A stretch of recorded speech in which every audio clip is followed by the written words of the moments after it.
Oi, bonitas e bonitos, tudo bom com vocês? Mais um dia de Semana Misteriosa. Pra quem não sabe, estamos em Semana Misteriosa, então tem vídeo novo todos os dias durante 7 dias. Então já se inscreve aqui embaixo pra vocês não perderem nenhum vídeo novo. Aproveita e já deixa o like pra mim no comecinho, que me ajuda muito na divulgação. Então deixa o like, comenta, compartilha esse vídeo. Playlist completa do Kim tá aqui na descrição pra vocês, com mais de 300 casos pra vocês maratonarem aqui no canal. Quinta Misteriosa também é podcast pra vocês ouvirem quando e onde quiserem. Vai estar tudo listado aqui pra vocês na descrição. E agora, bora começar o caso de hoje.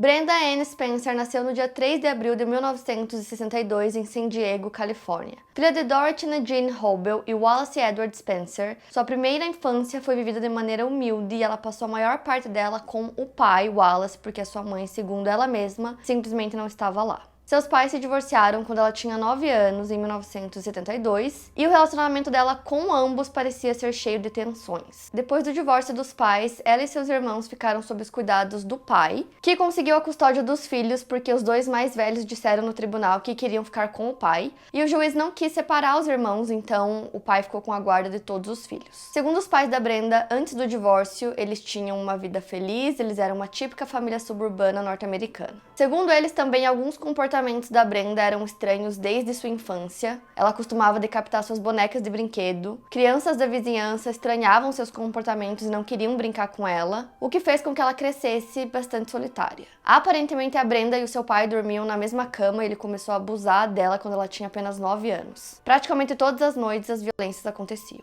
Ele negou que isso tenha acontecido. Segundo ele, eles compartilhavam um quarto e cada um tinha sua própria cama. Eles moravam em uma residência simples na avenida Lake Atlin, em frente à Grover Cleveland Elementary School, no bairro de San Carlos, em San Diego. A Brenda tinha uma reputação de ser uma criança problema e ela também lutava com diversos problemas de saúde. Além disso, ela também tinha o perfil de ser uma criança, uma pessoa suicida. O pai dela, ele era um entusiasta de armas, era tipo um hobby dele e ela compartilhava desse hobby. Quem conhecia a Brenda também disse que logo no início da adolescência ela começou a se envolver com drogas e a cometer pequenos furtos. Nessa época ela estava estudando na Patrick Henry High School e ela faltava muito na escola e quando ela ia para aula, ela não demonstrava quase interesse nenhum. E aí, no início de 1978, ela usou uma arma de pressão para atirar na escola, que ficava bem em frente à casa dela, que era uma escola, uma elementary school, né, então ensino fundamental. E aí ela começou a atirar em direção à escola e atingiu vários vidros da escola, mas não acabou ferindo ninguém. E ela acabou sendo presa por isso, ela já tinha sido presa antes por roubo, e aí ela foi liberada com liberdade condicional. Alguns meses depois disso, o oficial da liberdade condicional da Brenda acabou recomendando que ela fosse levada ao psiquiatra. Ele também constatou que a Brenda era um perigo não só para si mesma, como para as outras pessoas também. Ele recomendou que ela fosse colocada em um hospital psiquiátrico para tratar da depressão. Mas o pai da Brenda negou que ela fosse internada e ele disse que ele mesmo podia lidar com a situação. Naquele mesmo ano, a Brenda pediu de Natal um rádio, mas o pai dela decidiu presenteá-la com uma arma. Era um rifle Hugger semiautomático calibre 22, com mira telescópica e 500 cartuchos de munição. Posteriormente, perguntaram para Brenda o que ela achou desse presente que ela ganhou do pai dela, já que não tinha sido o que ela tinha escolhido, né, ganhar de Natal. E ela disse que ela acreditava que o pai dela tinha dado uma arma para ela porque queria que ela tirasse a própria vida. Já o pai dela justificou o presente dizendo que ele acreditava que ela estava pronta para ter uma, que eles iam muito para as montanhas para atirar, e ele acreditava que a filha estava pronta para ter a própria arma. Além disso, ele disse que ele não acreditava que ela tinha traços suicidas.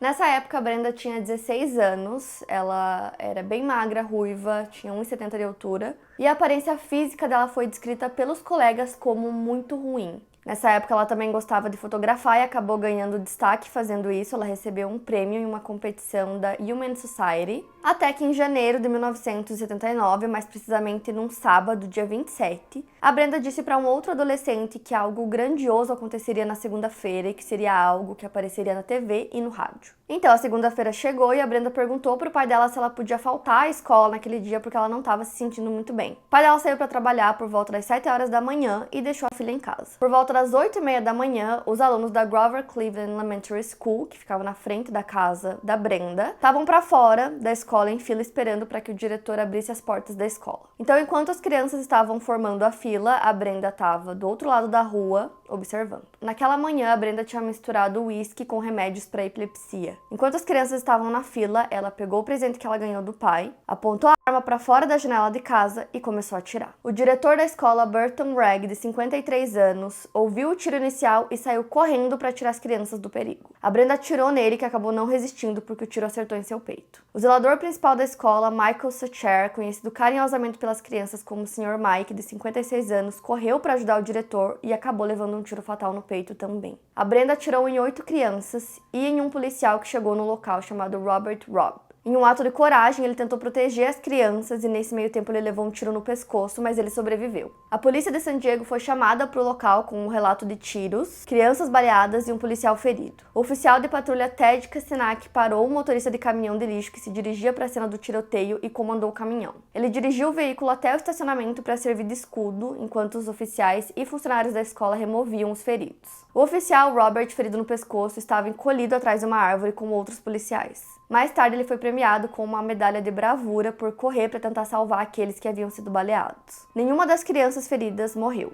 Foram cerca de 20 minutos atirando e ela disparou mais de 30 vezes. Foram 36 tiros no total. Depois, a Brenda largou o rifle, se trancou dentro de casa e esperou. O resultado do tiroteio foram as mortes de 2 homens, do Burton Wragg e do Michael Sucher, os 2 que trabalhavam na escola, 8 crianças feridas e o policial ferido. Mais policiais chegaram no local e eles perceberam que os tiros estavam vindo da casa da Brenda. Além da polícia, a equipe de SWAT também cercou a casa da Brenda, junto com a equipe de negociações de emergência. As equipes envolviam mais de 100 policiais, 30 funcionários de patrulha e 20 membros da SWAT. Um dos oficiais da SWAT, chamado Jim McLingin, subiu no telhado de um vizinho e apontou seu rifle para a porta dos fundos da casa da Brenda. Outro oficial, chamado Marty DeWitts, foi até uma sala de aula dentro da escola e apontou o rifle para a porta da frente da casa da Brenda. Ambos disseram que tinham permissão para matá-la caso fosse necessário. A polícia escoltou as crianças até alguns ônibus para elas serem levadas a Pershing Middle School e se reencontrarem com seus pais. Uma coisa que aconteceu e ficou muito conhecida nesse caso é que enquanto o tiroteio estava acontecendo, a Brenda recebeu uma ligação do The San Diego Union Tribune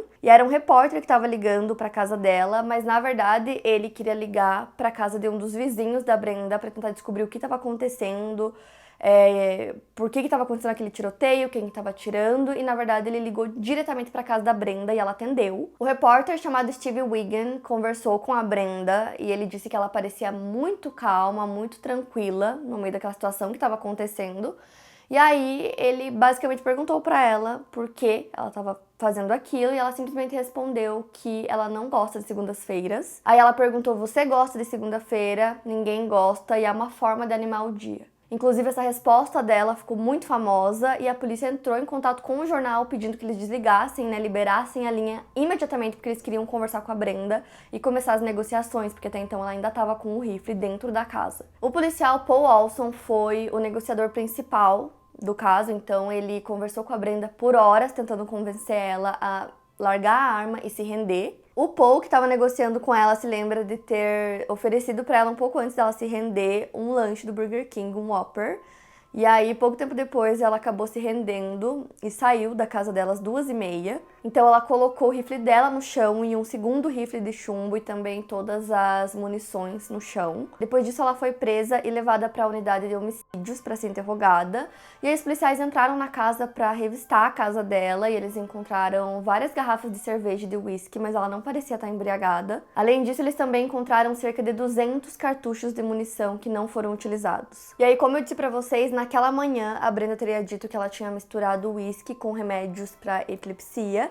Mas depois que ela foi levada sob custódia, eles fizeram alguns exames de sangue e de urina para ver se realmente tinha alguma coisa no sistema dela e os exames voltaram limpos, o que significa que ela não tinha drogas ou álcool em seu corpo enquanto ela cometia os crimes. Quando eles começaram a interrogar a Brenda, eles perguntaram o porquê dela ter cometido o crime, por que ela começou um tiroteio, e ela respondeu que foi por diversão, que era como atirar em patos, que as crianças pareciam um rebanho de vacas e que foi uma escolha muito fácil. Então, devido à gravidade do crime que a Brenda cometeu, pelo fato dela agir dessa forma, dela não ter se arrependido, dela não ter droga, não ter nada no sistema dela, simplesmente ela ter cometido porque ela quis, e ela mesma falou isso, ela foi julgada como adulta. Os advogados dela até consideraram a opção de fazer uma alegação de insanidade para ela, mas eles acabaram desistindo.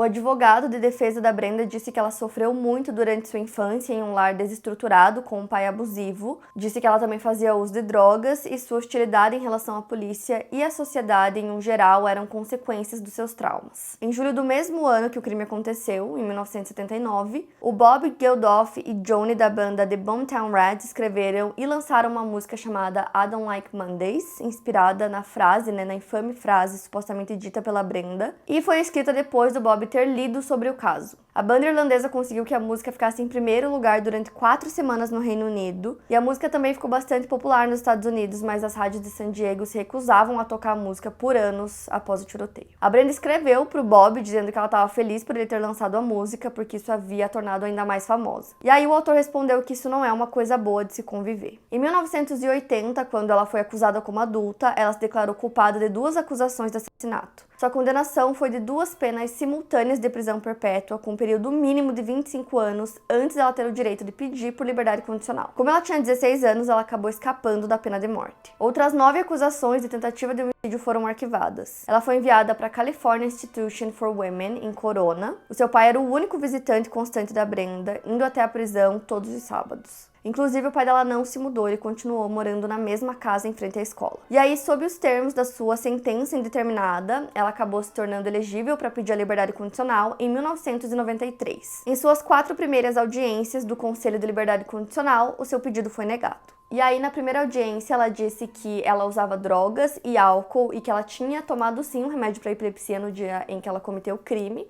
E aí, como eu falei pra vocês, os exames saíram limpos, então ela disse que eles tinham sido falsificados. E aí, posteriormente, em outra audiência, em 2001, a Brenda falou sobre os abusos que ela sofria do pai. Então ela disse que, além dos abusos, ela também era espancada e que ela se lembra de se identificar como homossexual por toda a sua vida. Ela contou que muitas vezes o pai dela chegava em casa muito estressado, muito irritado do trabalho e que ele descontava a raiva nela. Mas aí o presidente do conselho disse que ela nunca tinha citado nada disso para nenhum dos oficiais da justiça durante todo o tempo que ela já estava presa, então eles duvidavam um pouco das alegações, né, se elas eram realmente verídicas. O que ela teria dito aos funcionários da prisão era que ela tinha inveja das crianças porque ela se sentia indesejada e que aquelas crianças tinham alguém para protegê-las, ao contrário dela. E nessa mesma audiência, ela teria dito, entre aspas, a cada tiroteio em escola, sinto que sou parcialmente responsável. E se eles tiraram a ideia do que eu fiz? Isso porque nos Estados Unidos já aconteceram muitos casos assim de tiroteios em escolas. Então ela deu essa declaração e ela continuou, né, pedindo pela liberdade condicional. Então em 2005 ela tenta novamente, né, e aí ela dá uma declaração pedindo desculpas pelo que ela fez e pedindo também que eles levassem em consideração todos os abusos que ela sofreu com o pai dela. E foi aí que a mãe da Brenda falou pela primeira vez e ela disse que ela acreditava que quem tinha que estar preso era o pai da Brenda e não ela. A mãe dela também disse que ela nunca tinha apresentado nenhum comportamento violento durante a infância. Ela disse que ela era uma criança super amigável, super carinhosa e amorosa e que inclusive ela nunca tinha demonstrado nenhum tipo de violência contra outras crianças. E aí, ao contrário do que a Brenda alegou, né, ela disse que ela e a mãe não eram muito próximas porque a mãe dela não se importava. A mãe dela disse que, na verdade, elas eram próximas sim, que elas sempre se viam e tinham contato pelo menos uma vez por semana. A mãe dela também disse que na época que tudo isso aconteceu, ela não tinha os recursos suficientes para conseguir a guarda dos filhos de volta. Nessa audiência, a Brenda demonstrou um pouco de remorso, mas segundo Richard Sachs, o vice-promotor distrital do condado de San Diego, que defendia que a Brenda permanecesse presa, ela disse que não se lembrava do crime e não forneceu informações adicionais à justiça. A Brenda disse que tentava ser uma pessoa melhor todos os dias para que nada tão cruel acontecesse novamente. O promotor defendeu que ela apresentou um comportamento calculado, que ela sabia o que estava fazendo porque ela tirou mais de 30 vezes de uma distância de 45 metros usando uma mira e que ela tinha bastante precisão de onde ela estava acertando. Foi apresentado um vídeo feito pela esposa de Burton Wragg tentando impedir que a liberdade condicional fosse dada à Brenda. Uma das crianças que estava presente no dia do tiroteio e foi atingida, chamado Charles Miller, que tinha 9 anos na época, testemunhou sobre como ter sido baleado naquele dia alterou sua vida. Ele disse que perdeu a sensação de segurança e bem-estar ao ver o diretor e o zelador da escola baleados e depois sentiu que tomou um tiro e seu corpo ficou dormente. Em 2016, um documentário de TV chamado I Don't Like Mondays foi lançado sobre o caso. Em 13 de agosto de 2009, após tentar apelar de sua condenação novamente e conseguir liberdade condicional, o Conselho de Liberdade Condicional decidiu que sua liberdade seria negada e que não seria considerada novamente pelos próximos 10 anos. Ela só se tornaria elegível novamente em 2019. Nessa audiência, a Brenda insistiu que ela não tinha intenção de atirar em ninguém. Ela revelou que teria cometido o crime porque ela queria morrer e estava tentando cometer suicídio. E ela teria escolhido atirar na escola porque sabia que a polícia apareceria e ela provavelmente seria morta. E segundo ela também não estava mirando especificamente nas pessoas, mas estava atirando no estacionamento. A Brenda também não se lembra de quantos tiros havia disparado especificamente. Ela disse que não lembrava de ter mirado em ninguém. Outra coisa que ela disse também é que ela não se lembra da frase, né, eu não gosto de segundas-feiras, que deixou ela muito famosa. Ela disse que não lembra de muita coisa do momento em que o crime aconteceu, porque, segundo ela tinha misturado álcool com remédios, né? Então ela disse que muitas coisas ela não lembra direito. Ela conta que ela se lembra dos acontecimentos até certo ponto, mas que depois eles começaram a ficar confusos e que ela acredita que isso provavelmente aconteceu por conta do remédio que ela tomou com álcool que estava começando a fazer efeito. O Ministério Público de San Diego enviou um representante naquela audiência para falar sobre os fatos que aconteceram naquele dia e também falar sobre a linha do tempo. Ele acrescentou que a Brenda teria dito para um dos negociadores da polícia que o zelador estava tentando tirar todas as crianças do local, né? Ele estava tentando proteger as crianças e por conta disso ela atirou nele porque ele estava tornando mais difícil que ela conseguisse atirar nas crianças. Já os advogados dela voltaram a argumentar que o abuso sexual que ela sofreu na infância foi a motivação do crime. O pai da Brenda nunca admitiu essas acusações de abuso, ele sempre visitava a filha na prisão e em uma dessas visitas ele acabou conhecendo uma jovem de 17 anos, que a aparência física dela era bem parecida com a da Brenda. Ela era, inclusive, uma das colegas de cela da Brenda, então eles se conheceram, começaram um relacionamento e depois eles se casaram. Posteriormente, eles acabaram se divorciando, ela tinha engravidado dele, e aí, quando a criança nasceu, era uma menina, ela deixou sob os cuidados do Wallace. E aí o comissário leu algumas declarações de impacto, tanto dos familiares quanto das próprias vítimas. O filho do zelador da escola, que foi uma das vítimas, né, da Brenda, conta que a esposa dele ouviu o que estava acontecendo sobre o tiroteio na rádio e ligou para contar para ele, então ele decidiu ir até a casa da mãe dele para falar sobre isso com ela também, para ver se ela sabia que estava acontecendo um tiroteio justamente na escola em que o pai dele trabalhava como zelador. Aí ele conta que ele chegou na casa da mãe dele, que ela estava cuidando do jardim, cantando. E aí os dois foram a caminho do hospital. Ele conta também que ninguém nunca contou para eles realmente qual era a condição da saúde do Michael, né? Simplesmente eles não sabiam e quando eles chegaram lá descobriram que ele não tinha sobrevivido. E ele conta que a mãe dele nunca se recuperou disso. Ele disse também que tanto ele quanto seus familiares se opunham à libertação da Brenda. O irmão do zelador também deu uma declaração, ele contou que o irmão dele já tinha sobrevivido a muitas coisas, como a Segunda Guerra Mundial, por exemplo, e a 2 naufrágios, para depois ser morto no pátio da escola por uma garota de 16 anos. E aí o filho do diretor, que também foi uma das vítimas, disse que ele esperava que tanto seu pai quanto o zelador soubessem que as crianças que eles morreram para salvar naquele dia, todas sobreviveram. A sua irmã disse que as cinzas do seu pai foram espalhadas no deserto, o lugar que ele mais amava. Ela relatou que quando foi à escola buscar os pertences do seu pai, o sangue que ficou no local onde ele foi morto ainda não havia sido limpo. Algumas das outras vítimas, né, as crianças que foram atingidas já eram adultas, também deram suas declarações. A Crystal Hard tinha 10 anos na época e lembra de ouvir os tiros e ver o diretor e o zelador mortos. Ela ouviu um professor pedindo para que eles se abaixassem, mas foi atingida. E se lembra de estar na enfermaria da escola enquanto ouvia mais tiros. Quando ela foi tirada da maca por policiais, havia uma poça de sangue no local.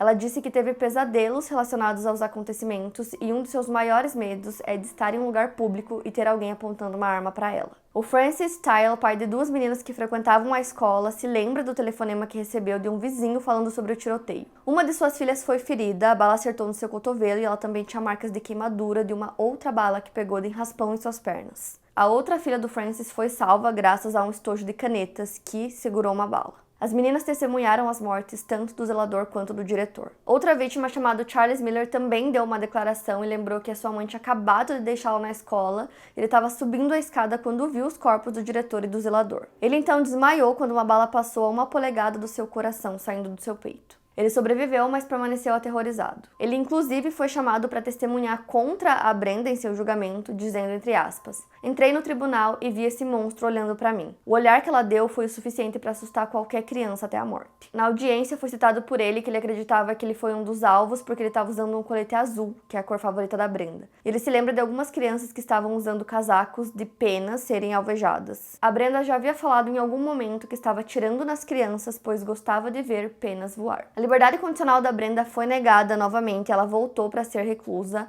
na California Women's Institution. Ela tatuou no peito dela, usando um clipe de ferro quente, as palavras coragem e orgulho. Mas segundo ela, não eram essas palavras, na verdade seriam as palavras imperdoável e sozinha. O pai da Brenda faleceu em 2016, aos 87 anos de idade. Em 2019, ela também não conseguiu a liberdade condicional. Ela seria elegível novamente para pedir a liberdade em 2021. Quando ela teve sua audiência em 2021, ela de maneira voluntária renunciou a seu direito por mais um ano. O ataque que ela fez à escola não foi o primeiro nos Estados Unidos, mas foi um dos primeiros tiroteios em escolas que levou a mortes e ferimentos. Antes dela, 2 tiroteios terríveis já tinham acontecido, o primeiro deles em 1966, na Universidade do Texas, onde um atirador matou 17 pessoas e feriu 31. Outro teria acontecido 10 anos depois do primeiro, em Carr State, Fullerton, onde 7 pessoas morreram e 2 ficaram feridas. Ambos os casos envolviam atiradores do sexo masculino. Algumas pessoas acreditam que o caso da Brenda ajudou a inspirar tiroteios ocorridos posteriormente, como o massacre de Columbine, o tiroteio em Virginia Tech em 2007 e o assassinato em massa de Parkland, que foi em 2008. A escola onde o tiroteio aconteceu foi vendida posteriormente, o terreno de 9 acres foi nivelado e virou um local onde habitações foram construídas. O responsável instalou um memorial que fica nas esquinas entre as ruas Lake Atlin e Lake Angela para os 2 homens falecidos no massacre. A audiência mais recente de liberdade condicional da Brenda aconteceu no dia 18 de agosto do ano passado, 2022. A Brenda estava com 60 anos de idade e sua liberdade condicional foi mais uma vez negada e ela concordou com um prazo de 3 anos para solicitar novamente. Então ela só vai ser elegível para isso em 2025.